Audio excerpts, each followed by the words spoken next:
18 horas. Notícias de Manaus, Amazonas, Brasil e do mundo. Agora na Mix. Olá, bom dia para você que está sintonizado na 100,7, também pelas nossas redes sociais, YouTube, Instagram. Você está no melhor mix do Brasil. Entrevista do dia. Agora em Manaus, 8 horas e 6 minutos. Essa é uma edição especial do programa 18 horas. E há 4 dias da eleição do segundo turno, o programa 18 horas da Mix Manaus recebe hoje o candidato à presidência da República, Luiz Inácio Lula da Silva, do PT, Partido dos Trabalhadores. Nós vamos conversar sobre vários temas regionais, nacionais, e nessa entrevista estará comigo a jornalista Odinei Araújo, ela que faz parte da equipe de reportagem do programa 18 horas. Bom dia, candidato. Seja bem-vindo à Rádio Mix Manaus.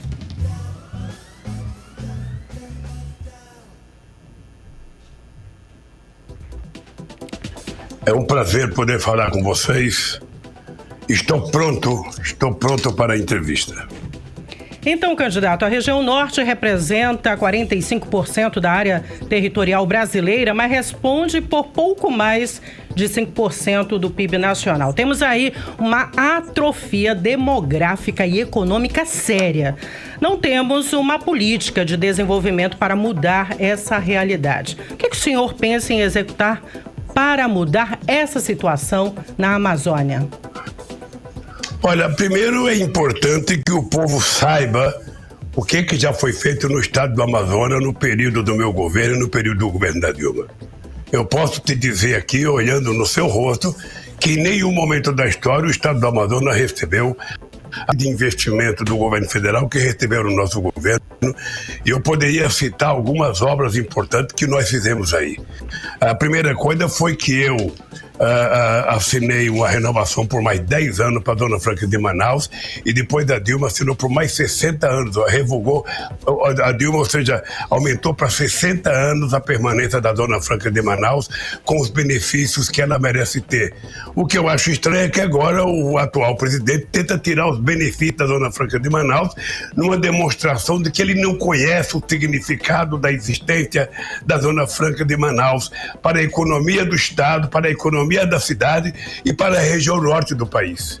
Ou seja, ele tem reduzido o IPI de vários produtos, isso pode prejudicar, e a gente não pode mexer na Zona Franca enquanto você não tiver um outro modelo de desenvolvimento que leve outras empresas para o estado do Amazonas e para toda a região norte. Além do que, eu acho extremamente importante a gente saber, sabe, que o Amazonas tinha um sonho imenso que era o gasoduto Coari-Manaus, que mais de 50 anos se falava. Nós fizemos o gasoduto Coari-Manaus, fizemos junto com o Eduardo Braga Ponte sobre o Rio Negro, fizemos o aeroporto de Manaus, a reforma e ampliação, o terminal hidroviário de Manaus, a recuperação da Praça 15 de Novembro e do relógio municipal, nova estação de tratamento de água, isso aí eu fui inaugurar para mais de 600 mil pessoas que moram na Zona Oeste e Leste, e a modernização da refinaria do estado do Amazonas.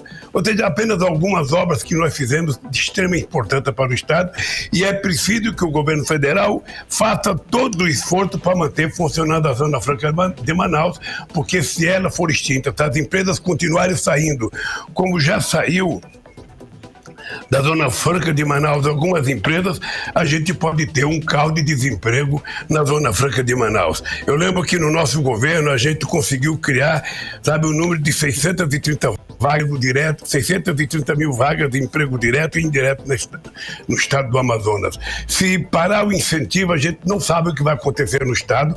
O que a gente sabe é que vai ter desemprego, o que a gente sabe é que vai ter mais um sacrifício da cidade.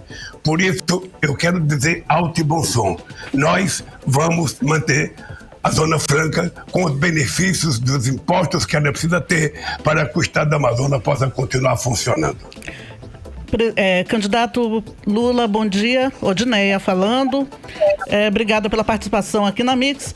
Já que estamos falando sobre Zona Franca, uma fábrica de semicondutor seria viável em um possível governo seu? Olha, nós quando fizemos o acordo para a TV digital, nós efetivamente sonhávamos em trazer para o Brasil uma empresa para produzir semicondutores. Ou seja, eu acho que é possível. É possível porque, veja, nós vamos ter que fazer um trabalho muito intenso voltando ao governo para que haja mais empresas internacionais dentro do Brasil e para investimento direto no Brasil. Ou seja, hoje nós estamos há 4 anos marginalizados. Há 4 anos que não vem nenhum presidente de outro país ao Brasil. Há 4 anos que a gente não tem ministro de Indústria e Comércio. Há 4 anos que o nosso presidente não é recebido em nenhum país. Ele foi na Rússia, não sabe fazer o quê.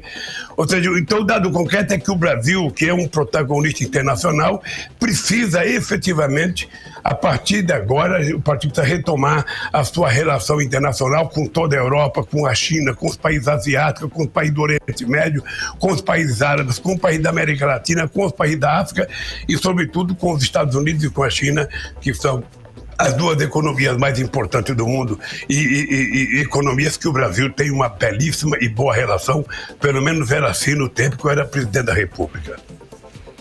Candidato, o desmatamento na Amazônia vem batendo aí recordes, sucessivos, e sabemos que manter a floresta em pé é de suma importância para o suprimento, inclusive, de água, para o agronegócio, para os reservatórios das hidrelétricas que produzem aí energia e para o clima mundial. Seu plano de governo prevê alguma forma de compensação para os estados que preservarem as florestas?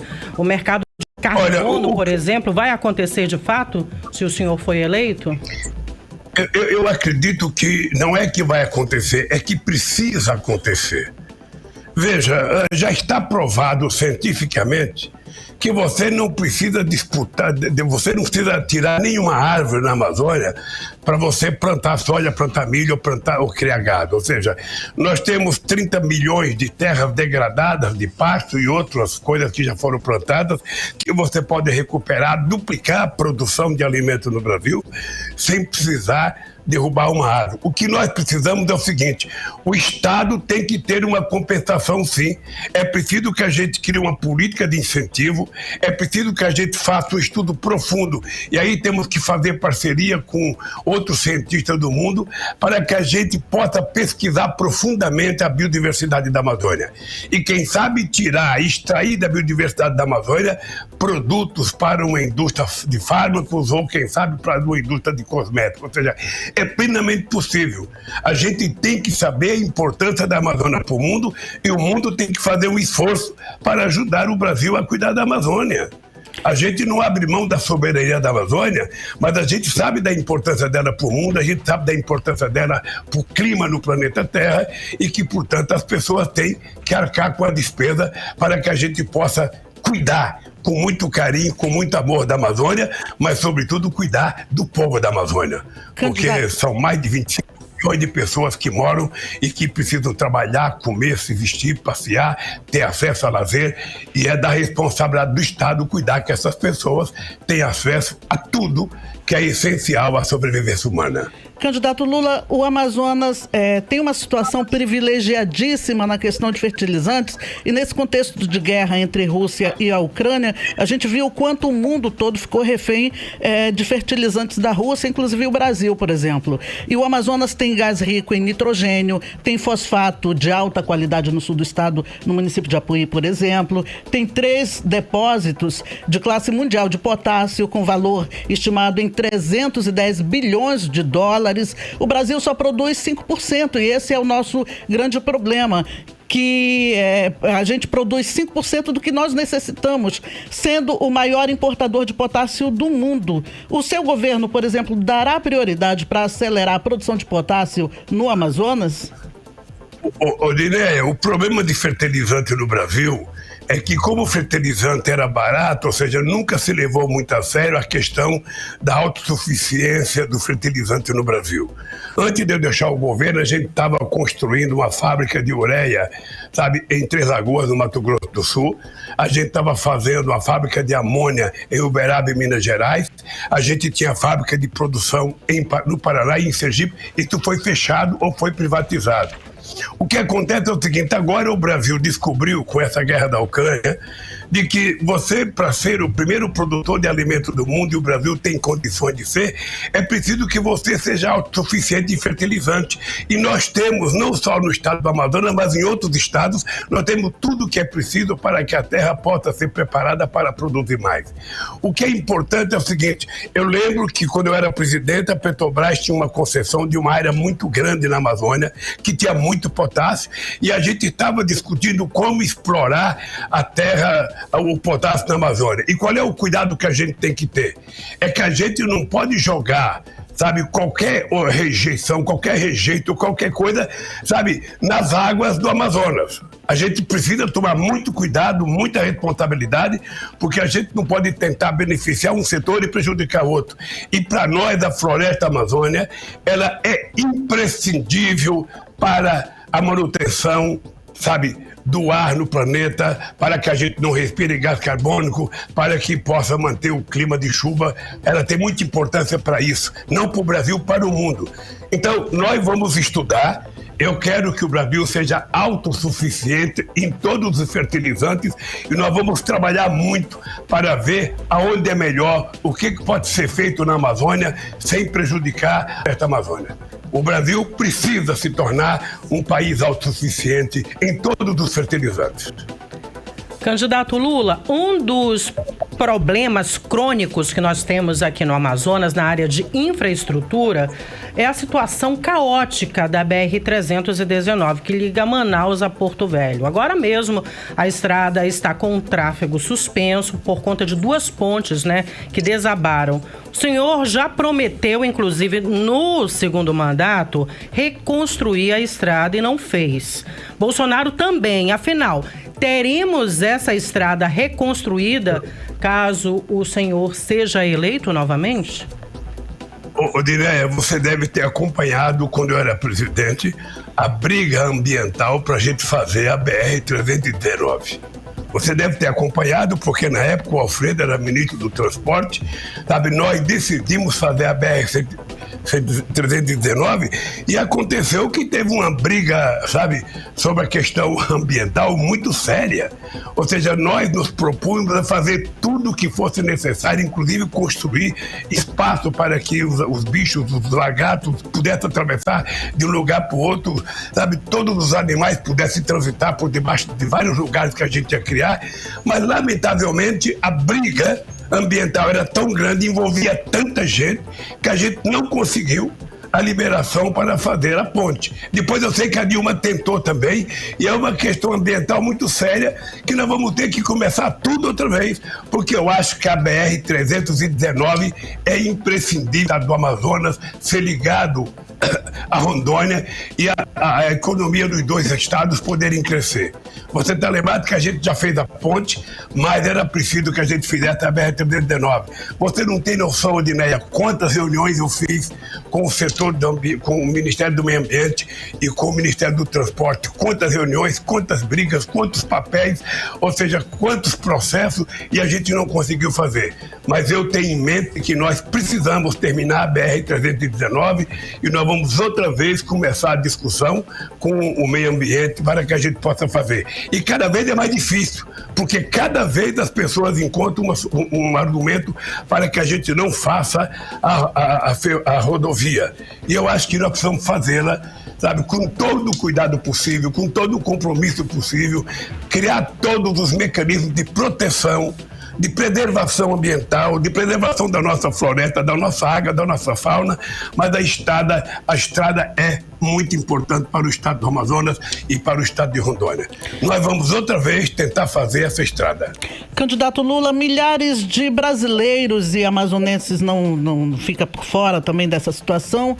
Por falta de opção, moram em lugares insalubres, vivem em casebres sem saneamento básico dentro de igarapés. No governo Lula, o programa de casas populares retorna com mais investimentos? Como é que vai ser isso? Retorna e vai retornar. Só para você ter ideia, o Minha Casa Minha Vida investiu no estado, na cidade de Manaus, 2 bilhões e 600 milhões de reais só no Minha Vida. foi parado, se criou um tal de Casa Verde e Amarela que não fizeram nada. Eu tenho dito em todos os lugares do Brasil, nós, ganhando as eleições, e certamente vamos ganhar, nós vamos retomar o Minha Casa Minha Vida com toda a força, porque o Minha Casa Minha Vida foi o maior programa habitacional já feito nesse país. Nós contratamos 4 milhões e 100 mil casas, sabe? Entregamos 3 milhões e 100, ficou 1 milhão para ser entregue. Eu não sei se já entregaram, eu não sei se falaram, se paralisaram.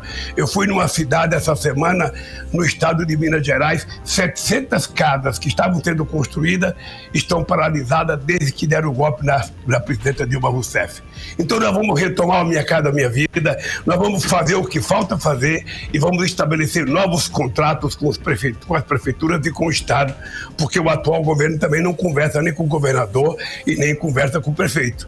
Nós achamos que tem que ter uma relação muito civilizada com prefeitos e governadores para que a gente possa fazer as coisas funcionarem no Brasil. Candidato Lula, Artemisa falando, essa eleição, ela, na sua opinião, ela está sendo bem diferente das eleições anteriores? Os embates estão cada vez mais agressivos, inclusive no ambiente familiar. Essa polarização deve continuar após domingo ou com a proclamação do resultado? O que o senhor acha? O que o senhor espera? Como pacificar o país num cenário tão dividido? Artemisa, antes era assim. Antes a gente disputava uma eleição, quem perdia ia para casa lamentar e se preparar para a próxima eleição, e quem ganhava tomava posse e começava a governar numa boa. Foi assim, 94, 98, 2002, 2006, 2010, 2014 já começou a piorar. E eu acho que agora a gente está numa eleição um pouco anormal, porque nós temos um cidadão anormal governando esse país. Nós temos um cidadão que não conhece a Zona Franca de Manaus e que está se propondo a destruir a Zona Franca de Manaus. E ele sabe disso, que a Zona Franca de Manaus precisa de coisas de especial de impostos. Ao mesmo tempo, esse cidadão disse que é para queimar, para desmatar, para plantar qualquer coisa, que não tem coisa de proteger floresta. Ou seja, além de ser anormal, esse cidadão criou um determinado ódio nesse país que não existia em todas as eleições. Eu disputei 2 eleições com o Fernando Henrique Cardoso, uma com o Collor, uma com o Serra, uma com o Alckmin, ou seja, e acabava as eleições e o Brasil voltava à normalidade. Ou seja, agora essa gente está estabelecendo ódio, as famílias estão brigando, pai não conversa com filho, filho não conversa com mãe, mãe não conversa com nora, nora não conversa com sogra, sabe? Então, uma coisa absurda, se estabeleceu uma política de ódio que a gente não tinha nesse país. Então, o que eu queria dizer para o povo do Amazonas é que essa eleição não é uma eleição normal entre 2 candidatos, entre 2 partidos políticos.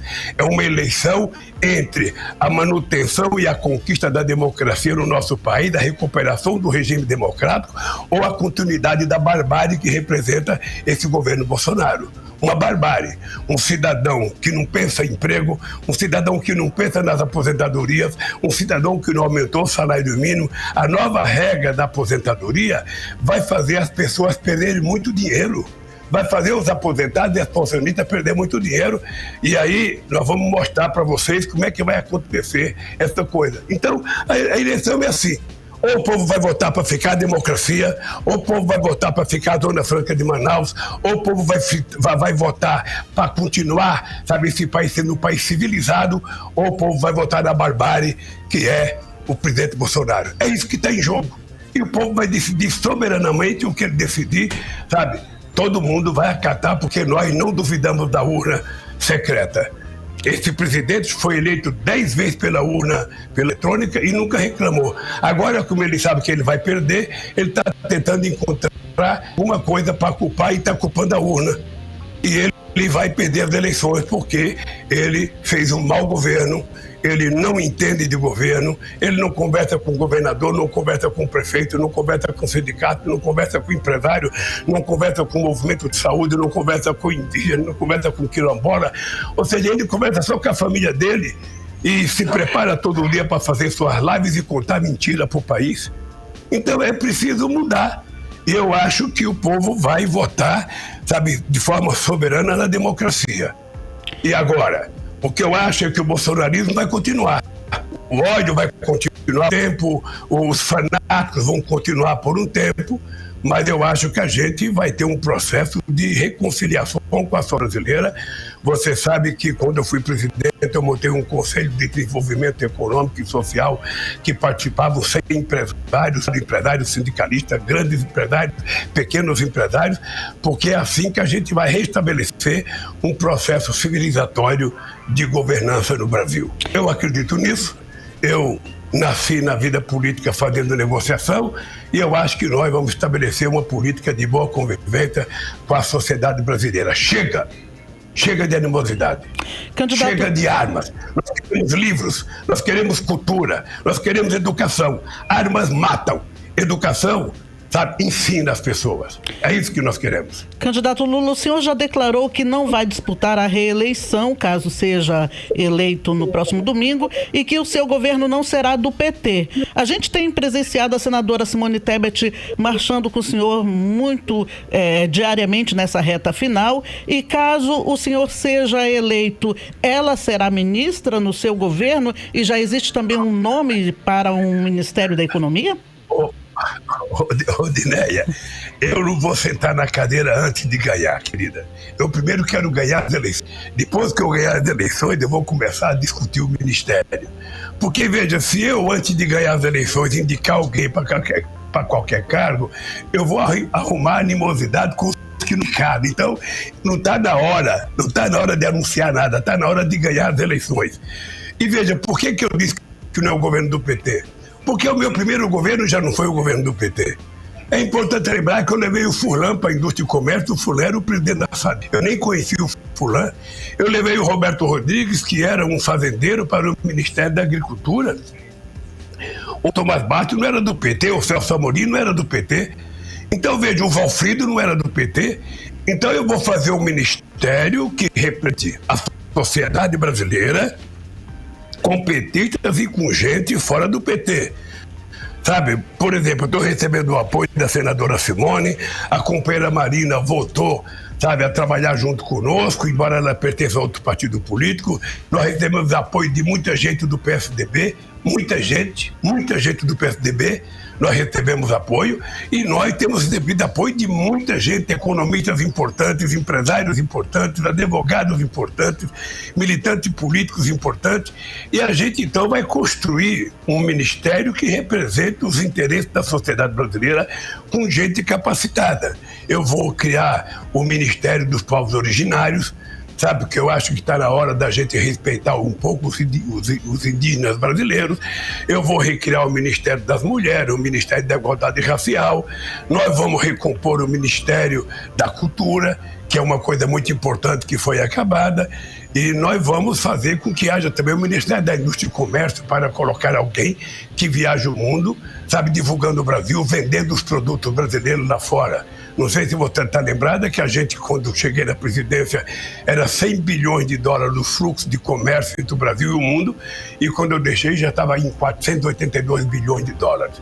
Então nós vamos fazer as coisas funcionarem corretamente nesse país, e eu estou convencido que nós vamos precisar do conjunto da sociedade para a gente governar esse país. A pasta da ciência também vai ter autonomia no seu governo? Vai ser desmembrada do Ministério da Comunicação e Ciência e Tecnologia, que foi tudo agrupado no governo Temer? Não, nós vamos criar o Ministério da Ciência e Tecnologia, é uma coisa, a educação é outra coisa, sabe? É preciso que a gente não desmonte aquilo que funcionava. Eu aumentei em 3 vezes o orçamento da educação. Ou seja, a gente aumentou muito porque nós investimos muito.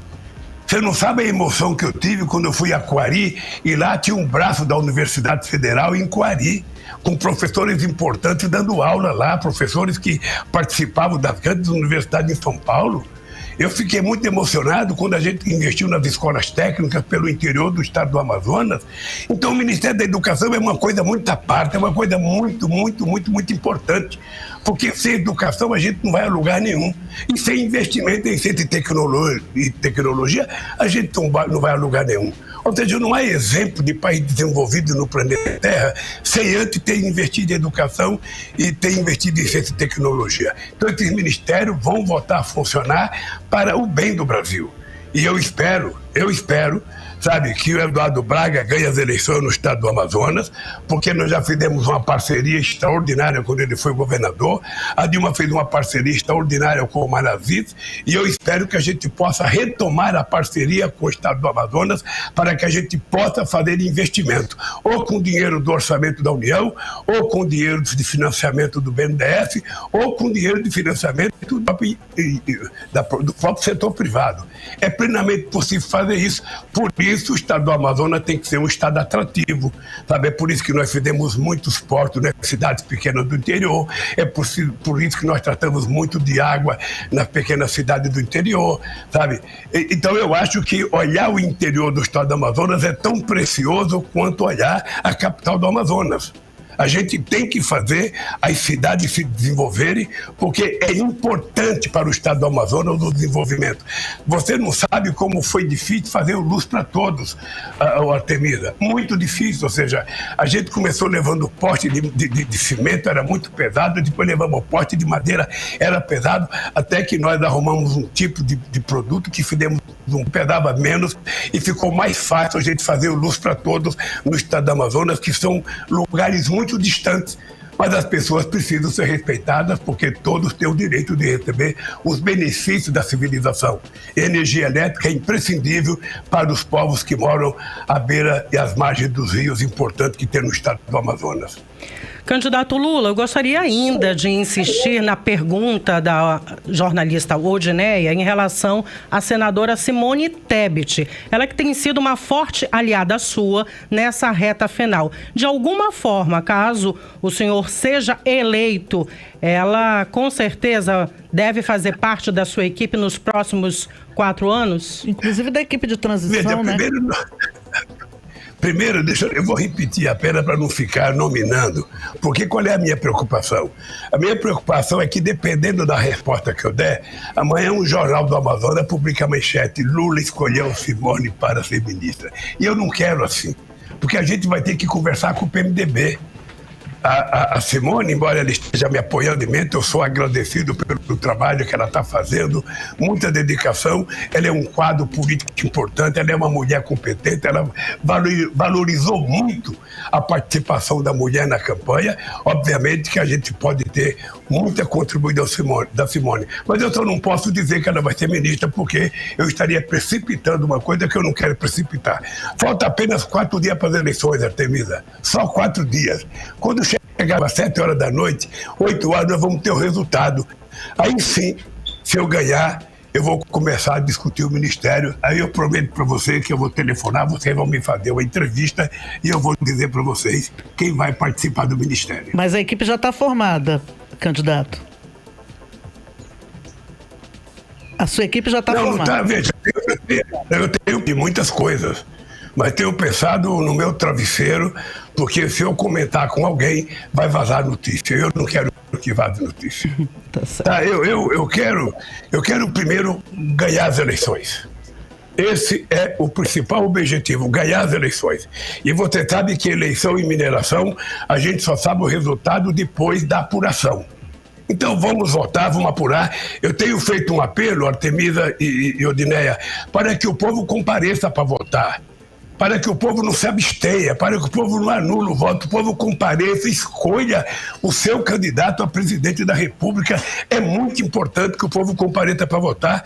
A Justiça, inclusive, autorizou as prefeituras a colocar ônibus, o Estado coloca ônibus, para facilitar com que as pessoas que moram distantes possam votar, porque tem muita gente que não tem dinheiro para pagar transporte. Então é importante que a prefeitura possa, inclusive, colocar transporte gratuito para o povo ir votar. Não apenas para um ou para outro, para todo mundo ir votar. É imprescindível que a gente saber que essa é a eleição mais importante do Brasil dos últimos anos. Eu já participei de muitas, mas essa é a mais importante, o povo tem que votar e o povo tem que dizer que Brasil que ele quer. É só isso. Ele tem que dizer se ele quer um Brasil que invista na educação, que libere livro, ou quer um país que libere armas. Ele tem que decidir se quer um governo que fala a verdade ou um governo que mente. Ele tem que decidir se ele quer um governo que mantém relações internacionais com todos os países do mundo ou quer um país fechado como nós estamos. É isso que tem que decidir. É simples assim. Eu tenho, ao meu favor, um legado de construção de obras no estado do Amazonas. Eu tenho, e as pessoas podem saber o que foi feito em Manaus, o que foi feito na cidade do interior, o que foi feito na educação, o que foi feito na saúde, o que foi feito na área de infraestrutura no Amazonas. Eu digo, olhando para vocês duas, com maior sinceridade, nunca antes na história do Brasil um presidente fez a quantidade de investimento que eu fiz no estado do Amazonas. E quero fazer mais, porque nós temos que ajudar os estados mais longínquos, os estados que têm mais dificuldade a progredir, para que eles também se transformem em estados desenvolvidos e com estados com muita independência, sem precisar de favor da União. É isso que vai acontecer com a Amazonas, é isso que vai acontecer com o Pará, é isso que vai acontecer com o Amapá, que são estados que a gente quer fazer fortes investimentos para que esses estados se desenvolvam e possam melhorar a qualidade de vida do povo. Sobretudo o povo que mora às margens do rio, distante, que muitas vezes tem dificuldade de receber médicos. Vocês estão lembrados do que foi o sucesso do Mais Médico? Vocês estão lembrados do sucesso que é as lanchas para levar a criança para a escola, os ônibus para levar a criança para a escola? Ou seja, foi feita muita coisa no estado do Amazonas e eu quero continuar fazendo. Eu não sei se o atual presidente fez alguma coisa no Amazonas. A única coisa que eu sei é que ele foi inaugurar uma grande ponte de 18 metros em São Gabriel da Cachoeira, uma ponte de madeira. É o que eu sei que ele foi inaugurar no estado do Amazonas. Então, o povo vai ter que escolher simples. O povo vai ter que votar. E eu espero que o povo vote pensando no bem do estado do Amazonas. É só isso. E que o povo vote pensando em restabelecer a democracia no Brasil. Candidato, o senhor disse que essa é uma das eleições mais importantes. E a pauta saúde, inclusive, é uma das principais, né, nessa eleição, já que estamos falando também da pandemia e da Covid-19. A saúde do Amazonas, por exemplo, ficou um caos durante a pandemia. E mesmo hoje, pouco avançou. O senhor poderá ajudar o Estado a se reerguer nessa área? Está em seus planos, no seu plano de governo, a construção de hospitais e maternidades no Amazonas? Artemida, eu posso te dizer o seguinte: nunca mais se repetirá o descaso que o atual governo fez com o estado do Amazonas. Nunca mais alguém morrerá por falta de oxigênio. Nunca mais. Porque foi uma falta de respeito com o povo do estado do Amazonas o comportamento do presidente da República. Foi uma falta de respeito, ele inclusive na televisão, imitando as pessoas morrendo afogadas sem água, em cima de uma cama. Ou seja, esse cidadão atrasou por 45 dias das vacinas e pelo menos metade das mortes que teve nesse Brasil se deve à irresponsabilidade dele, de brincar com a pandemia, de tentar vender remédio que não funcionava, de tentar enganar o povo vendendo remédio que não funcionava, de dizer para o povo que não era para tomar vacina e de ter um ministro Pazuello, sabe, que você sabe a festa que fizeram em Manaus, sabe, em pleno caos da pandemia. Então eu posso te dizer, você está lembrado do Mais Médico, o sucesso que foi. Todas as cidades do Amazonas tinham médicos. Todas as cidades do Amazonas. Eles acabaram com mais médicos. Nós tínhamos a farmácia popular que vendia 102 tipos de remédios de uso contínuo, aquele remédio que as pessoas precisam mais, remédio para pressão, remédio para diabetes, fraldão para pessoas de terceira idade. Tudo isso era dado de graça na farmácia popular e ele exatamente acabou com isso. Sabe, prejudicando a vida do povo. Nós vamos fazer investimento no SUS, porque o SUS merece muito respeito, porque se não fosse o SUS e se não fosse a dedicação dos funcionários do SUS, a pandemia certamente teria matado mais de 1 milhão de pessoas. Então nós temos que homenagear sempre o SUS, os funcionários do SUS, e dizer para o estado do Amazonas de que nós vamos investir em saúde, porque o povo mais humilde, o povo mais simples, precisa ser tratado com respeito na área da saúde. Candidato Lula, agora vamos falar sobre os programas sociais de transferência de renda, como Auxílio Brasil, por exemplo. O Amazonas ultrapassou o total de 600 mil famílias beneficiadas com o Auxílio Brasil, com repasse no total de 367 milhões de reais. Como manter esse benefício com o país tendo um rombo fiscal de mais de 400 bilhões de reais no eventual governo? Vamos só dizer a verdade para o povo, Odineia. Vamos só dizer a verdade para o povo.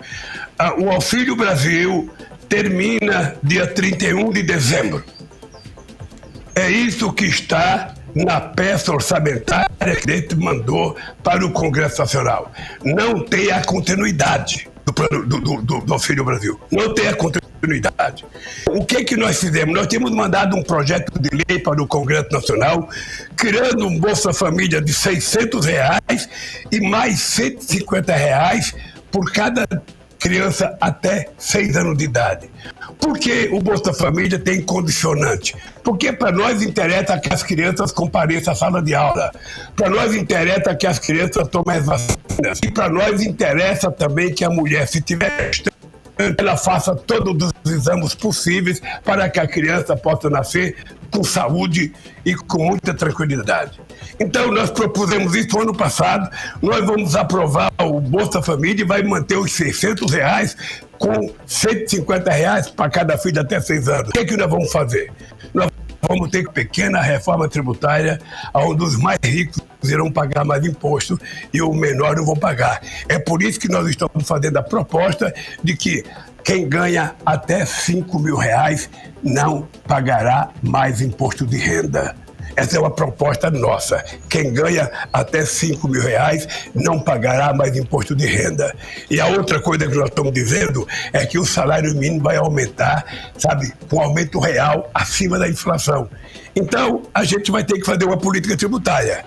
A gente vai ter que fazer um processo de arrecadação, a gente vai ter que fazer manejo no orçamento para que a gente encontre o dinheiro necessário para manter as pessoas que necessitam, sabe, recebendo o dinheiro até que essas pessoas arrumem emprego e até que essas pessoas se transformem em pessoas independentes.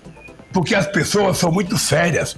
Você pode ter um ou outro picareta, um ou outro cara que tenta enganar, mas a maioria das pessoas, e é por isso que carregava o cartão do Bolsa Família, eu diria, para a mulher. Porque quando a gente entrega para a mulher tem muito mais responsabilidade com a família. A mulher tem muito mais responsabilidade com os filhos e é por isso que a gente vai recriar esse Bolsa Família. A mulher vai receber o cartão e quando ela não precisar mais, ela devolve, como devolveram milhares de pessoas quando eu era presidente. Devolviu porque as pessoas são sérias. Arrumou emprego, está trabalhando, está ganhando o suficiente, não precisa mais receber benefício. É isso que está em jogo. E também nós vamos discutir com muito carinho a questão de fazer com que as pessoas possam receber o auxílio, o projeto de renda básica, sabe, que nós vamos discutir e que o mundo está discutindo hoje. O mundo inteiro está discutindo como o Estado funcionar para sustentar as pessoas pobres que não conseguem mais emprego. E nós vamos cuidar disso com muito carinho também, logo no começo do nosso mandato. Candidato, vamos falar de um tema muito importante, que é a questão da segurança. Inclusive, aqui no Amazonas, nós estamos na contramão do Brasil. Enquanto o Brasil reduziu de 2020 para 2021 em 8% a questão da violência, aqui no Amazonas nós aumentamos 54%. E nós sabemos que parte, né, dessa insegurança, dessa violência é justamente devido ao narcotráfico, que está dominando aí não só, né, nas áreas de fronteiras, mas também as grandes cidades como Manaus. Qual a sua política de segurança pública para a Amazônia? Olha, nós criando o Ministério da Segurança Pública para que a gente possa contribuir com os estados no combate ao crime organizado, no combate ao narcotráfico. Acontece que o presidente Bolsonaro fez uma coisa, ele armas. E quem está comprando armas não são pessoas de bem. Ninguém compra armas para educação. Ninguém compra arma para fazer coisa a não ser matar. Ou seja, então, o que nós queremos fazer? Quem está comprando as armas que o Bolsonaro está facilitando é o crime organizado, que não precisa mais assaltar um arsenal da polícia, sabe, do Estado, não precisa assaltar mais o arsenal da Marinha ou do Exército. Ele vai e compra, pode comprar a arma que ele quiser e pode comprar até 2.000 cartuchos. É uma irresponsabilidade do governo fazer isso. é uma irresponsabilidade. Então nós vamos criar o Ministério da Segurança e nós vamos cuidar não só de trabalhar conjuntamente com os governos do Estado, porque a segurança do Estado é da responsabilidade do governo, porque é ele que controla a polícia, mas a gente também quer cuidar da fronteira do Brasil. A gente tem quase 16 mil quilômetros de fronteira seca. A gente tem 8 mil quilômetros de fronteira marítima.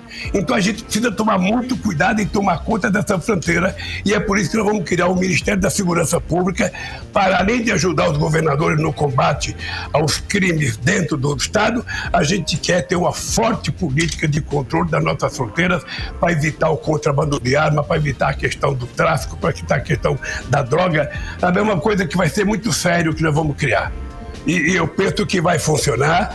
A gente não quer tirar o poder dos governadores, a gente quer compartilhar com os governadores, sabe, um funcionamento compartilhado entre a segurança pública federal e a segurança do Estado. E eu acho que vai ser bom para o Brasil. A outra coisa é a questão da violência que existe hoje. Eu acho, Odineia, que muito da violência que acontece, sobretudo no bairro mais pobre, na periferia, é a ausência do Estado.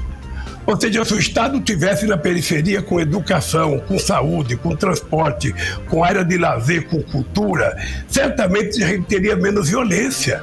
Acontece que muitas vezes as pessoas moram em algum lugar e o Estado não aparece lá, sabe? Então as pessoas ficam abandonadas, as pessoas ficam sem ter onde praticar nenhum esporte, onde não tem nenhum lazer, onde as pessoas não têm sequer uma escola de qualidade.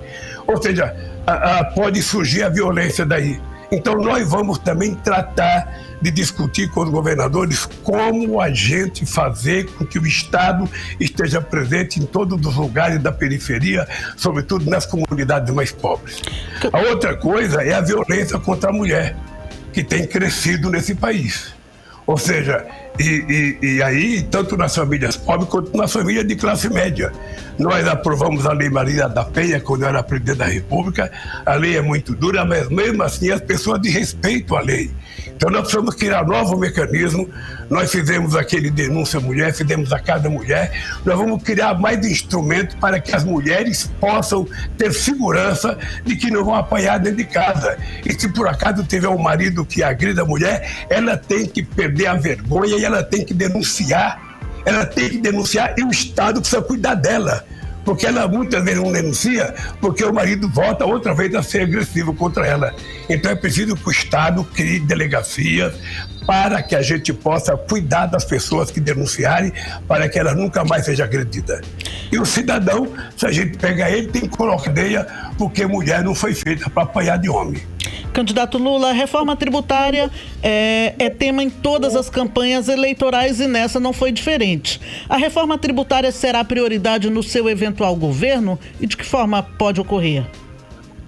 O que nós precisamos, Odineia, é tentar convencer a sociedade brasileira de que nós precisamos de uma política tributária progressiva, uma política tributária que cobre mais de quem tem mais e cobre menos de quem ganha menos. É por isso que nós estamos inventando quem ganha até R$5 mil.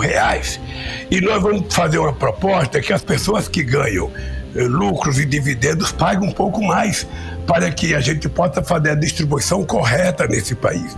Eu, quando fui presidente, mandei 2 projetos. O último projeto que eu mandei foi em 2007, e eu sou obrigado a te contar uma coisa.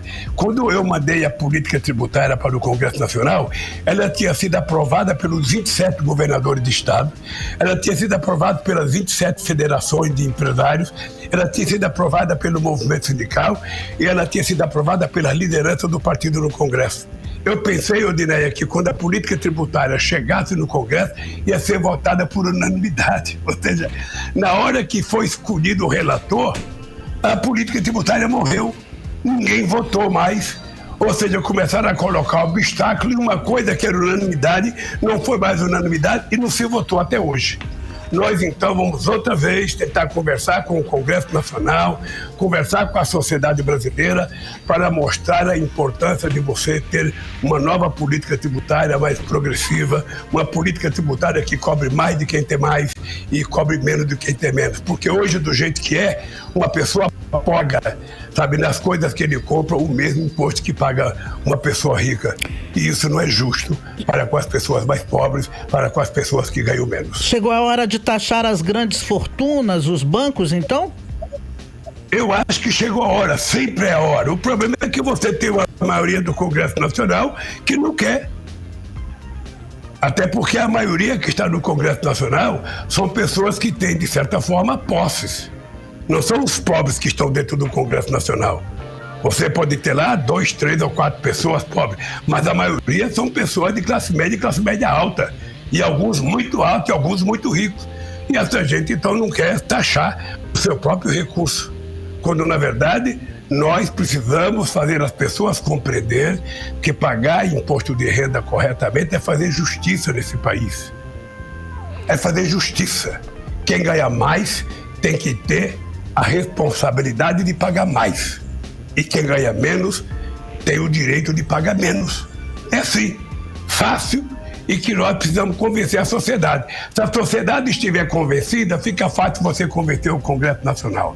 Se a sociedade não estiver convencida, é mais difícil convencer o Congresso Nacional.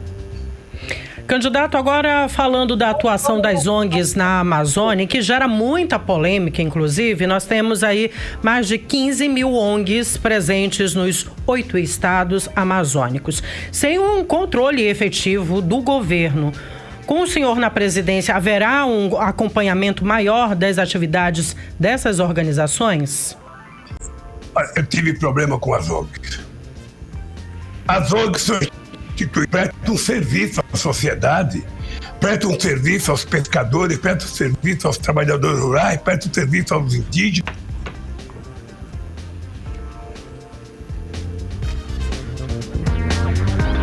Nós tivemos um problema com a internet. Eu nunca tive... Retornou. Eu nunca tive problema com nenhuma ONG. E conversei com quase todas elas. E acho que elas prestam serviço à sociedade. Agora, tem governo que não gosta dela, porque quando ela denuncia o desmatamento na Amazônia, quando ela denuncia garimpo ilegal, sabe? Quando ela denuncia as coisas que mataram o Dom Filipe e o nosso ambientalista, o Bruno, ou seja, quem denuncia, aí é assassinado. É isso que tem que acabar, por isso que a gente tem que ter um forte policiamento para que a gente possa cuidar do nosso território, cuidar dos indígenas, cuidar da nossa floresta, cuidar da nossa água, cuidar da nossa fauna, tá? É muito importante. Tudo isso, no século XXI, está muito precificado, está muito valorizado, e eu acho que o Brasil poderá ser o país mais importante no planeta Terra se ele tiver cuidado com a questão climática, se ele tiver cuidado com os nossos indígenas, se ele tiver cuidado com as nossas florestas. É por isso que a gente demarcou muitas áreas de preservação ambiental, porque alguém tem que cuidar disso. Sabe? E não precisa derrubar uma árvore para produzir 1 quilo de soja. Não precisa derrubar nenhuma árvore a mais para produzir milho ou para criar gado. A gente pode fazer isso nas terras degradadas. É isso que eu tenho dito, e por isso que eu acho que as ONGs são importantes. Tem político, Odineia, que não gosta de gente que denuncia. Tem político que não gosta de gente que se coloca contra ele. Tem político que quer tudo a favor. Não. Eu acho que a gente tem a obrigação de aprender a viver com aquelas pessoas que, mesmo sendo contra você, estão contribuindo, fazendo crítica para que você acerte, para que você não faça o errado. Por isso eu nunca tive problema com nenhuma ONG. Eu acho que elas são úteis ao país. Candidato, então, caso eleito, teremos aqui na região amazônica uma política inovadora para mineração, como existe, por exemplo, no Canadá e em outros países? Veja, não haverá nada mais ilegal nesse país. É preciso que as pessoas tenham responsabilidade. Para que você fazer um garimpo numa terra que está demarcada para uso dos indígenas? De vez em quando eu vejo algum crítico dizer, não, mas os indígenas têm, 14% do território brasileiro. Eles não têm nada, porque a terra que eles usam é do Estado brasileiro. É uma concessão de uso. A terra continua sendo do Estado brasileiro. Agora, por que reclamar se eles têm 100%, eles tinham tudo? Na verdade, não foi eles que ocuparam 14%. Nós, os portugueses, quando chegaram aqui e a civilização da Europa tomou 86% da terra deles. Isso é um fato. Então nós precisamos parar de trabalhar com mesquinharia, porque a terra dos indígenas não faz falta a produção do que a gente quiser produzir. Não faz falta, ninguém tem que invadir uma terra indígena para fazer garimpo. Não é possível, gente. Esse país precisa voltar a ser civilizado, a ser respeitado. Vamos demarcar a área que pode ser feito garimpo, vamos demarcar a área que você pode derrubar uma árvore. Se derrubar uma árvore, planta outra árvore. Vai derrubar uma, planta duas. Para que a gente possa ter a certeza de que nós vamos cuidar de receber crédito de carbono, fazendo uma política correta de sequestro de carbono e de não emissão de gás de efeito estufa. Aliás, é importante lembrar que nós fomos o governo que menos desmatou na história da Amazônia e nós fomos o governo que mais sequestramos gás de efeito estufa. Nós conseguimos retirar do ar praticamente 36,9 de gás de efeito estufa, um compromisso que nós assumimos em Copenhague. Então, sabe o que acontece, Odineia e Artemisa? É preciso conversar as pessoas que cuidar do clima é bom para o Brasil e é bom para as pessoas. É importante que a gente, inclusive, coloque no currículo escolar, no ensino fundamental, a questão climática, para que as crianças possam aprender, para que as crianças possam ensinar os pais dentro de casa. Sabe, essa é uma matéria extraordinária. A gente só ensinando quem foi que descobriu o Brasil, a gente pode ensinar como é que a gente faz para cuidar do nosso planeta e a gente viver bem e decentemente. E eu acho que as crianças, se tiver no currículo escolar, as crianças vão aprender e vão reeducar os pais. Vai ser a primeira vez. Com o mundo digital, com o celular, as crianças é que ensinam o pai. Muitas vezes o pai não sabe mexer, se quer no controle remoto da televisão, é uma criança de 5 anos que vai lá mexer. Às vezes o pai não sabe mexer no computador. É a primeira geração, Odineia e Artemisa, é a primeira geração que os netos sabem mais do que os avós. Sabe? Então, na questão ambiental, é preciso que a gente, eduque as nossas crianças para elas nos ensinar. Eu não sei se vocês têm filho, mas vocês sabem que um moleque de 6 anos hoje, uma menina, ele sabe tudo. E muitas vezes a gente que é adulto não sabe nada. Então nós precisamos colocar a questão ambiental, na cabeça das crianças. Se ela aprender na escola, ela vai chegar em casa, vai ensinar a mãe a fazer uma coleta de lixo seletiva, vai ensinar a mãe a não cortar as coisas, vai ensinar o pai a não fazer coisa errada, e o Brasil ganha com isso. Vamos pensar no Brasil do amanhã, no Brasil do futuro. Nós não queremos que o Brasil se repita aquilo que ele foi no século XX. Nós queremos um Brasil melhor, mais amoroso, mais fraterno, mais solidário, mais ambientalista. É isso que nós queremos. Candidato Lula, para finalizarmos essa entrevista, qual a sua expectativa sobre as eleições de domingo? Inclusive no Amazonas o senhor foi o mais bem votado, no primeiro turno, mas em Manaus, aqui na capital, o senhor perdeu para o Bolsonaro, que teve 53% dos votos válidos. É possível mudar esse quadro em Manaus? Inclusive, se comentou nos bastidores que o senhor viria à capital e talvez iria também a alguns municípios do interior do Amazonas, juntamente com a senadora Simone Tebet. O senhor acha que não faltou essa vinda para cá? Não foi possível ir a Manaus por causa do custo e por causa do tempo. É praticamente perder 2 dias para ir e voltar para fazer algumas atividades. A gente não tinha tempo. Tinha que gravar programa de televisão. Eu gravei para o Eduardo Braga, estou apoiando o Eduardo Braga da mesma forma que a Porteu Aziz. Sou agradecido ao povo do Amazonas pelo voto que eles me deram no primeiro turno e eu espero ganhar as eleições também na capital. É muito importante que o povo da capital pense o que vai acontecer no estado do Amazonas. Se você tiver um presidente que não gosta do Amazonas, que não conhece o Amazonas, que não foi na Amazonas e que não fez nenhuma obra no Amazonas. É importante a gente pensar nisso. Eu espero ganhar as eleições de Manaus no segundo turno. Eu espero ter o voto dos aposentados, dos trabalhadores, das pessoas que ganham o salário mínimo, daqueles empresários verdadeiros que querem que o Brasil cresça. porque você sabe que foi no meu governo que a gente criou a lei da pequena, a lei da pequena e média, a lei geral da pequena e média empresa, foi nós que criamos o Simples, ou seja, eu espero que esse pessoal vote para que a gente continue fazendo benefício para as pessoas. Você não pode votar num presidente que defende um presidente da Caixa Econômica que fez assédio nas funcionárias e o presidente disse que não tem nenhuma coisa grave. O que é uma coisa grave? Esse povo não pode votar num presidente que vai na casa de menina de 14 anos da Venezuela e diz que pintou o clima. Sabe, não é possível que o povo não enxergue isso. O povo de Manaus não pode votar num cidadão que negou o oxigênio ao estado de Manaus, que zombou das pessoas que estavam morrendo. Até para o respeito das pessoas que morreram, o povo de Manaus não pode votar num cidadão desse. Sabe? Então, eu espero que a gente ganhe as eleições, espero que o Eduardo Braga seja o novo governador do estado, para que a gente estabeleça uma bela relação com o governador e o povo do Amazonas possa lucrar com isso. É isso que eu desejo, viu, Artemida e Odineia? E aí eu agradeço de coração a vocês dessa entrevista. Foi a hora mais rápida que eu vi na minha vida, porque passou muito rápido. Eu pensei que só tinha meia hora, já passou uma hora. Mas de coração eu agradeço a vocês duas. Muito obrigado. Candidato Lula, em nome da Rádio Mix do programa 18 Horas, eu gostaria de agradecer a sua participação nessa entrevista e lhe desejar boa sorte nesse domingo, nesse pleito, nessas eleições. Obrigada, presidente. Lembre-se, vocês duas têm que celebrar que o voto é secreto. Se quiserem digitar o 13, não tem importância, ninguém vai ficar sabendo. Tá certo. Obrigada, obrigado, candidato. Muito obrigada. Tchau.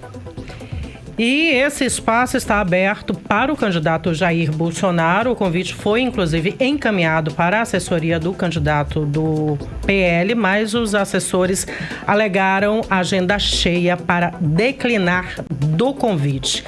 E essa entrevista, os principais pontos dessa entrevista, você pode acompanhar também hoje no programa 18 Horas, às 18 horas. Nós agradecemos a sua audiência. Até lá. Muito obrigada, até mais tarde. 18 horas. As notícias do Brasil e do mundo. De volta amanhã. Mix.